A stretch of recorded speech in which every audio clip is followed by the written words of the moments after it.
It's the 27th of February 1942. 120 British paratroopers are preparing to parachute into Nazi-occupied France. Their mission is to try and wrestle a little bit of advantage in what became known as the Boffins War. This is the raid on Bruneval, and it's the subject of Operation Biting by Max Hastings. In this episode of the History Book Buffs, myself, Antonia Senior, and my colleague Roger Morehouse will be having a look at that new book in paperback from the great Max Hastings, and we'll also be recommending another couple of books about British airborne missions in World War II. So stay tuned and don't forget to subscribe, follow wherever you get your podcasts, or follow us on YouTube.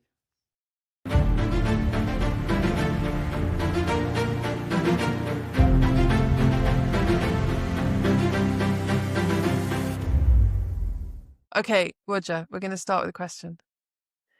World War II. Would you rather jump out of a dark plane in the middle of the night into enemy territory, or would you rather be on a U-boat being depth charged? Ooh, that's not a very good choice, is it? At all. Both equally awful, I think. Obviously, I have, not experience, but indirect experience of the latter. But our subject today is experience of the former. Right. So we're doing Max Hastings. That was seamless. That was. It was just beautiful. Amazing. We're doing Max Hastings, Operation Biting. Yes. So we haven't done a Max Hastings before, and we normally do new books, but this one is kind of newishly out in paperback. Yeah, I think it was. Yeah, it is. And I think we should do more paperbacks because actually people tend to buy paperbacks. I think they do. And Max is one of those titans of, military history, particularly British military history, and he does a lovely job, doesn't he? I mean, it's a fantastic book. It's a great book. So let's get into it. Operation Biting. Yes. Which it is fighting. I feel like you're looking at me as if I should be saying a foreign word? Yeah. Like it's some sort of German Operation Biting. God, that was my German accent. It's completely terrible. Not great. Okay. All right. Yeah. Operation Biting. So we set the scene. We're starting in the beginning of the war. And there are two things happening simultaneously. One is what Max Hastings calls the Boffins War.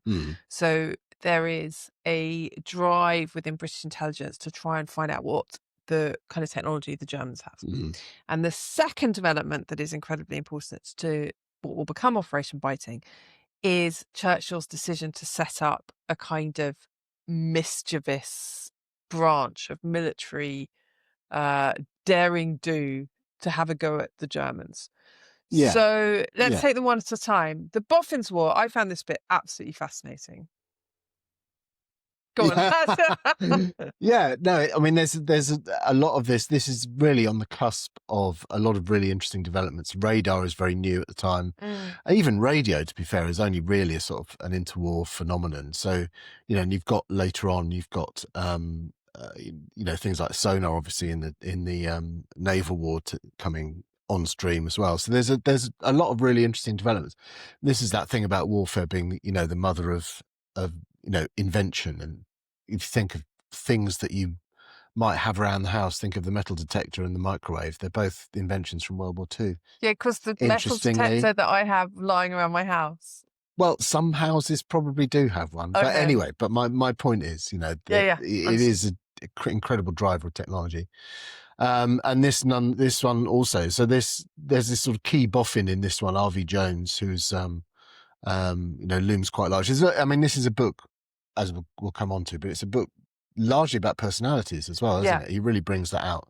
So he does bring out this R.V. Jones character who was instrumental in the Battle of the Beams, which was about how the German bomber streams back during the Blitz and so on were managing to find their targets effectively by sending essentially two beams of radio waves, and then they would where they dissected, then that would be the aiming point sort of thing.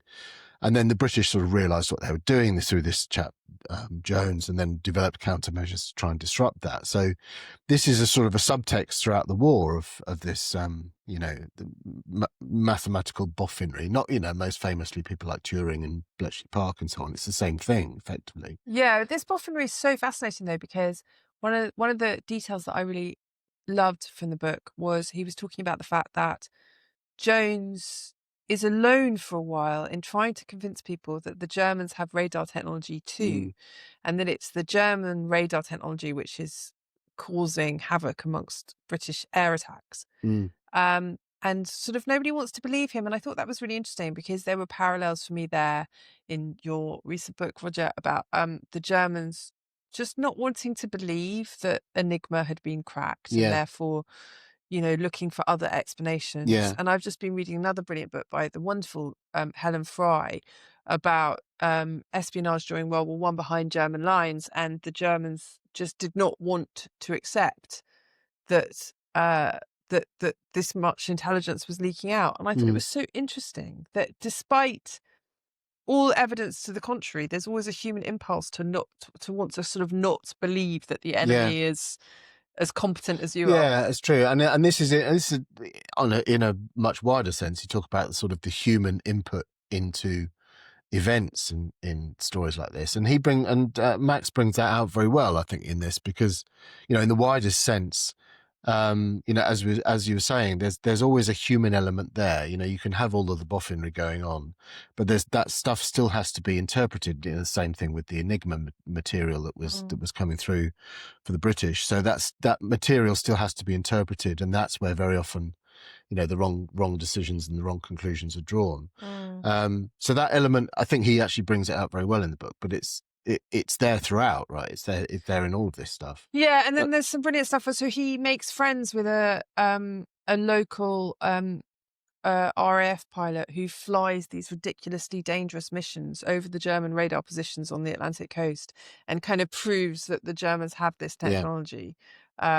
And then that kind of goes up the line. And then meanwhile, there is this new organization that is being set up by Churchill, and it has a number of leaders, and then it ends up being led by Dickie Mountbatten, who is a character drawn in this book with such gusto by Max Hastings. Gusto is the word.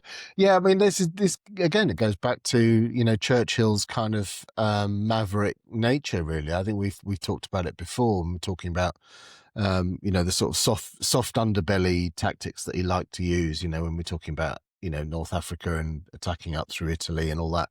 The Ljubljana Gap was always one of his favorite, targets. And this is kind of the same mentality, and it fits into that period of the war where, it is almost like the phony war in that there's not much going on. So after the fall of France and before you get to, really until, the proper engagement in North Africa, I suppose, with the torch landings and that sort of, you got North Africa, obviously further east and so on, but with the torch landings in late 42, there is a sort of a lull where the majority of British forces, and then Max explains this very well, the majority of British forces are essentially idling training in Britain. And this is kind of slap bang in the middle of that. So, Churchill wants to have some sort of, I suppose, a propaganda success in a way. He wants to have something that keeps the home front going, that, make sure that everyone knows they're in a war. Hopefully it'll be successful, so it's something can be, lauded, as a British success and so on. So he's essentially on the lookout for something like that, using this new organization. And then at the core of that, of course, is the essentially yet to be formed parachute brigade. So he's using that the idea is to use those troops, and they realize with this radar installation on the Normandy coast that it was probably best attacked rather than a sort of naval attack, which would be subject to all sorts of interruptions, not least mines on the beaches or mines offshore or whatever it might be.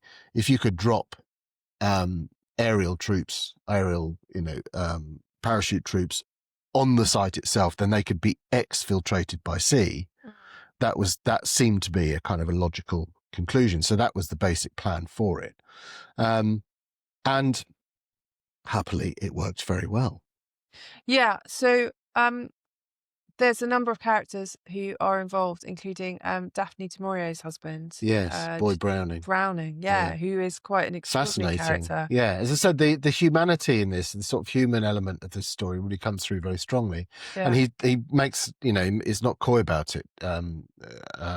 Hastings, he's very, very upfront about it, saying that this is a story with some really big and interesting characters. Yeah. And he's very happy to foreground them. And even the chapter structure, interestingly, it is broadly chronological, but it's framed by characters. Like each chapter is the name of a character. So, that, which is I thought was a really nice touch. I mean, the chapter is not just, so, there's one on Boy Browning, but it's not just about him, but it's sort of framed around him and his his own personal backstory and stuff. And he's really interesting. He'd served in the First World War, won the Military Cross, had come out of the First World War as a sort of in a way as a hero, but someone profoundly damaged as well. He writes brilliantly about how Daphne du Maurier had sort of fallen in love with this kind of dashing, handsome World War I hero. And very sort of buttoned down and controlled. Sort of, and kind of, manly. And then come the small hours of the night, he'd be a weeping, terrified boy again, back in the trenches, and she wasn't equipped. And she, not emotionally, intellectually, anythingly equipped to deal with it. Not into it at all. She wanted a big man, and she got a little boy. Yeah, it's very interesting. It's absolutely fascinating stuff, and obviously that's he's part of this kind of unit that's sort of like almost ridiculously manly and boys own adventure-y. So that was the weird sort of paradox of, I suppose, that on the parade ground or in theatre, he was tough as nails. He was back to that same sort of heroic person he'd been in the First World War. But as you said, in the small hours, he was someone else. Yeah, absolutely extraordinary. Really interesting. Yeah. Let's just talk briefly about Churchill's thinking on this. So some of the kind of early attempts to sort of send men to do small missions in occupied Europe were just kind of a bit shit and terrible failures. And at that point, it all looked a bit stupid. Like, what's he playing at? But the Hastings argument that he makes is that, that Churchill's belief was that part of the French problem was a kind of defeatism and a sense of failure and a kind of acceptance. And Churchill didn't want to kind of just retreat onto the islands, build up the walls and just wish continental Europe wait for it all to go away. He wanted to take the war to the Nazis and to make them feel like there could be attacks at any minute from any part of the coast. Yeah, and you can see the utility of that. Absolutely. And also because people needed something to believe in, right? Completely. So that, again, the propaganda value of it for the domestic audience is as important as anything else. And presumably as well, I mean, this is still the stage, this is pre-Pearl Harbor, this is still the stage where they're trying to convince the Americans they want to come in. And, I guess just like optics, we're not just sitting back behind our walls waiting for you to come and rescue us. So the interesting Airborne operations was something that was very new to the British, so we hadn't really done it. There was one earlier one, Operation Fortitude, I think it was, which was an attack on an aqueduct in Italy, which was late 41. And then this one, so Biting, is February 42. But it's still very early in that whole thing. So the Germans had done it. The Germans had been quite successful, Eban-Emael in 1940, and then again the Battle for Crete had been, predominantly taken over by aerial troops. So they'd been quite good at it and shown the possibilities. But the British were really lagging behind in the whole, just grasping the whole utility of using airborne forces. So this is really only kind of, I don't know, the second or the third mission that they tried. So it's still very early days. And the weird thing, we'll come back to this, but it is remarkably successful. And that kind of colours everything that goes afterwards. Yeah, no, we will talk about that.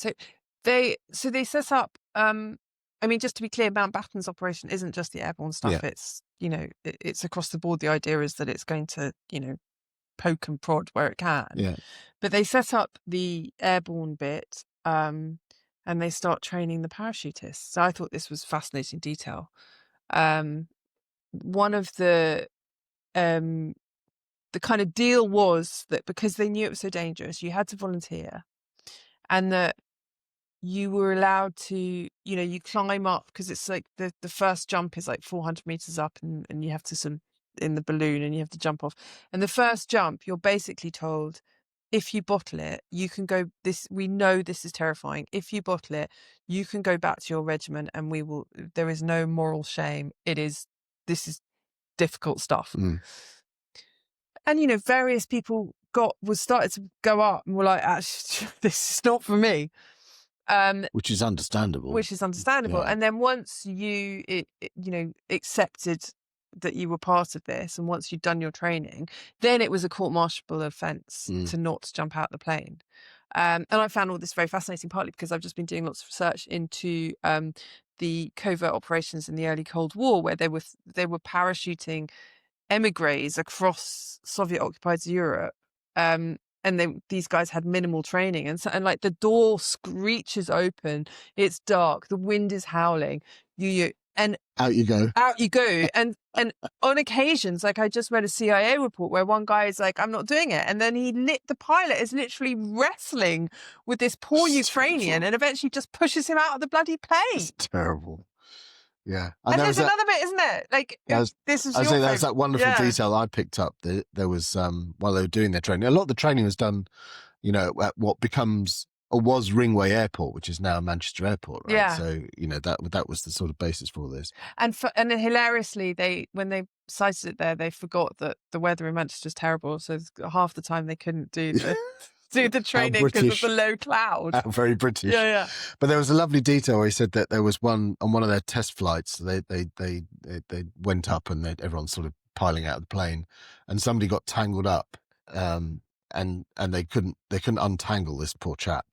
So they flew out to sea and slowed down as far as they could with the aeroplane, which is probably not slow enough at all. And then eventually cut him loose over water. And they said in the hope that, he'd have a relatively soft landing. And the text just says, unfortunately, this optimistic assessment was not fulfilled. Or something. I saw it's just a lovely way of expressing it. Yeah. So, it's got some lovely, really kind of lyrical flashes, and he's not shy of an opinion, is he, as well, which is nice to read sometimes, because history can sometimes be a little bit anodyne and fall a little bit short of actually making a judgment on people and on events. And he certainly doesn't fall into that category. He does all the elements really well. It's narratively compulsive. The characters are really brilliantly drawn. And his analysis is incredibly sharp-eyed and stringent. Yeah. So, and quite often it's like getting all of those things in the same book is quite rare. Yeah, and reading that reminds you of why Max Hastings. And it's quite punchy. It kind of rattles along, it doesn't. There's no fat in there at all, is there? So it was, I really enjoyed that. And then we get to the raid itself. Yeah. So, I mean, we're not going to go into massive detail on who was where, when, because it's all in the book, and you don't want us to read the book. But the bottom line is that the Germans are terrible. Yes. Undertrained, undersupplied, not really bothered. I mean, they come out in their pajamas, so they all land, and one group goes and starts to dismantle this big radar set out in the dark. And the Germans come out of the little villa that's nearby, which is like the garrison for it. And you can see that they put their greatcoats on over their pajamas, and they're just standing watching them initially, because they thought it must be other Germans, right? Yeah. So they're just kind of standing watching, no weapons or anything, they're just kind of standing watching, and then someone twigs that actually they're not Germans. Oh my God! I mean, they're in a sense they're the sort of the lowest form of military life. I mean, they're just conscripts that have been sort of thrown in, and then they're not armed. They're not going to fight to the end or anything. They give it a go, but they're really not. Their hearts aren't in it. Right, and they're nowhere near the front lines. I mean, presumably from the German perspective, this is a safe billet. Completely. You're not. Yeah, this is expecting. Well, trouble. France was always, kind of halcyon days for the Germans. Certainly in 1942, absolutely would have been. Yeah. It all. But the thing is, it all goes right. I mean, there are some little hiccups. They have to kind of fight their way out a little bit. And the Navy are far too slow. And the Navy are too slow. Right, so it's very nearly goes wrong at the end. Potential hiccups, but essentially it all goes right. And they come back with the radar gear, with prisoners who can interpret the radar gear. Everybody's delighted. And what, two killed or something like that? Like a really small figure. And then, interestingly, Churchill's original proposition about the kind of moral weight of that kind of victory and that kind of warfare is entirely borne out. Entirely borne out, because the newspapers go berserk. Both, over the Atlantic as well. Everybody's, it's like the stuff of, boys' own commando legends right there. Yeah. And people can't get enough of it. They lap it up. But then the flip side of that, of course, is that, Churchill kind of gets a taste and the high command in general get a taste for these sort of operations, because we're not yet in the stage where you can't yet do a D-Day. We're not ready for that. So they're just sort of doing, these sort of isolated raids, and they get bolder and bolder. So there's Operation Chariot, I think it was, which is the docks at Saint-Nazaire, that raid, which is spectacular but costs more lives. And then you've got, of course, Operation Jubilee, which is the Dieppe raid, which is catastrophic. It sort of encouraged that, okay, that worked once, let's do it again. And then, it kind of never works as well as it did at Bruneval. And it's the same, it made me think of, the RAF bombing Hamburg in 1943, that, the famous raid where they basically destroy Hamburg. And the key thing there was that everything went right? So the air defense was kind of looking the other way. The weather conditions are absolutely perfect. Windows, so technology, Windows used for the first time really, really effectively, and everything goes right. They hit their straps absolutely, everything that they wanted. And they essentially, RAF spends the rest of the war trying to repeat Hamburg, and they never can. Yeah. So it's a little bit the same. They have an early success with Operation Biting, and then they're trying to repeat it, and it sort of never works. Hastings makes the very interesting point to me that it was partly responsible as well for cock-ups at Arnhem, because with this Operation Biting, they'd landed the paratroopers a little bit away from their targets, and they'd made their way overland, but they'd made their way overland with no opposition because the local Germans were terrible. So at Arnhem, they were repeating the trick, and they were landing these paratroopers and expecting to not be resisted. They're landing their paratroopers at a distance, and Hastings says the only other raids that have worked as well is when you land the paratroopers right on top of where they need to be. So, and that wasn't happening at Arnhem, and then because of the success of Operation Biting, it wasn't seen as being necessarily as big a problem as it should have been. Yeah, that makes sense. And then you've got continuity of personnel as well, because you've got Johnny Frost was there at both, So he experienced both sides. So that was I thought was really interesting. And they got all the intelligence from the radar from Würzburg and the rest of it. So I think, like you said, in terms of the way it's constructed very neatly, it's quite, it's punchily written, it's hugely engaging, lots of personal stuff, lots of human stuff. And like I said, not shy of an opinion, and gives the broader strategy as well. So I absolutely loved it, to be honest. I think it's really good. I found it quite annoying. Annoying? Why annoying? Well, because, sometimes you read these people with enormous reputations and you want them to be overhyped and overdone. And then I read this book and I was like, there's a reason. You can see there's a reason. There's a reason everybody buys Max Hastings books and not us. He is bloody good at what he does. And you can put that on the cover, Max. He's bloody good at what he does. Yeah, he does. It was really, really good. I really enjoyed it. It was excellent. So we're going to recommend another couple of books. And we're going to do a little switcheroo, aren't we? Yes! You're going to recommend a fiction book, which is astonishing to me, because I didn't know you ever read any fiction. Well, I have read fiction. Occasionally. Some bits of fiction. And the one I'm going to recommend is it relates to Arnhem. So it's again, it's airborne forces and stuff. And it's sort of fictionalized. It is a guy who did drop at Arnhem. His name was Gerard Lamarck. It was his real name. The book is called The Cauldron, and it's a sort of novelized version of his experiences in Arnhem. And so the pseudonym that he uses is Zeno. Yeah. He had a sort of troubled post-war life, ended up in prison, and that's when he wrote this book. And it's just been re-released recently. Actually, I think last year. It's just been, I think, around the anniversary of Arnhem, it was re-released. And it was recommended to me by Al Murray, incidentally. And it was brilliant. And I read it, in a couple of sittings, and it was really, really good. It sounds amazing. I love the fact that your fiction pick is basically non-fiction pretending to be fiction. It is. It's true.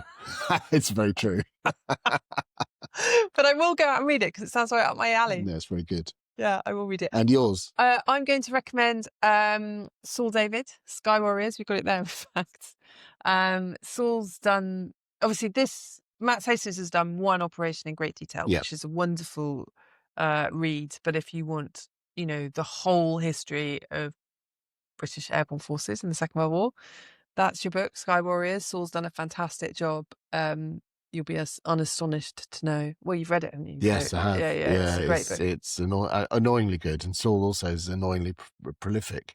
Yeah. So that only came out like a couple of years ago, and he's had another book out in between. So he's done about 4 since, hasn't he? It's kind of terrifying. Yeah. But no, it's very, very good, and like you said, it puts it meant obviously biting is a big part of that, but it puts it into the broader context. Yeah.